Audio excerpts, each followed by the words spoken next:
So the other day while browsing Facebook with a friend of mine, I noticed a large amount of people posting about how they're angry or frustrated, sad or lonely, with no real context for why.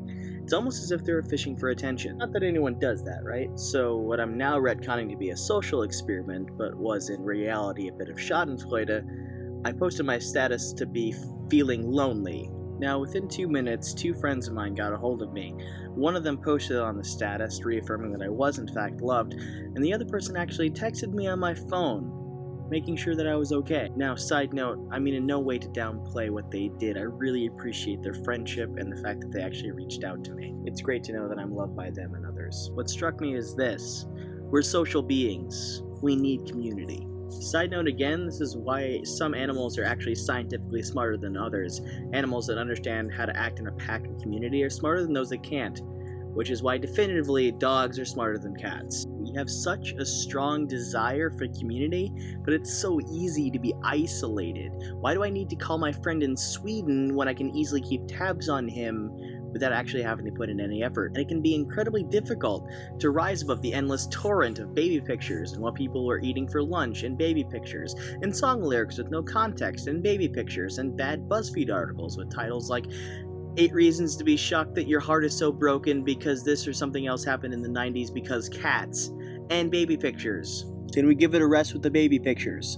It's not my baby. I don't care. So we post vague and ambiguous status updates, hoping either blatantly or deep down that somebody somewhere will notice and ask us what's wrong, which is actually a very human impulse, because to be human is to be insecure.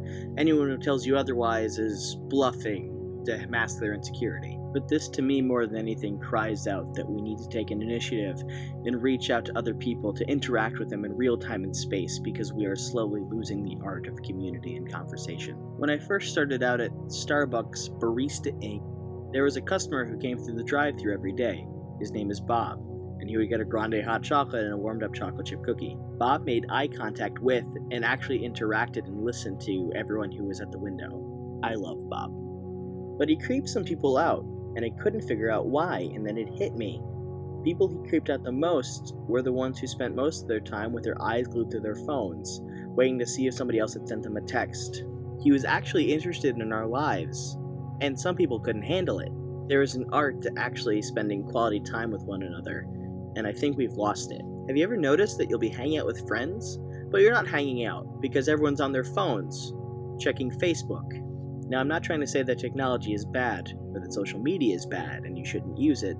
I'm making this video on a piece of technology, and I'll be posting it to social media to share with all of you on more avenues of social media. What I am saying is this: we can't allow technology and social media to take the place of interacting with real people in the real world. When was the last time you took a break from social media, turned off your phone?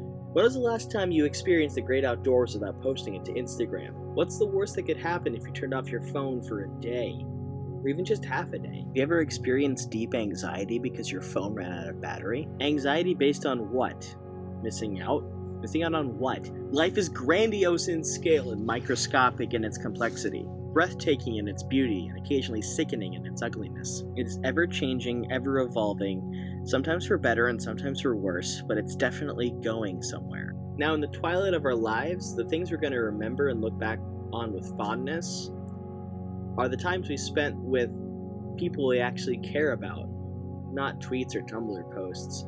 Your first kiss matters a lot more than if you're the first person to comment on a YouTube video. Because ultimately, the question is this: are you going to be engaged in the amazing epic now? Or are you going to be distracted by a mundane LED elsewhere, worried that you're missing out?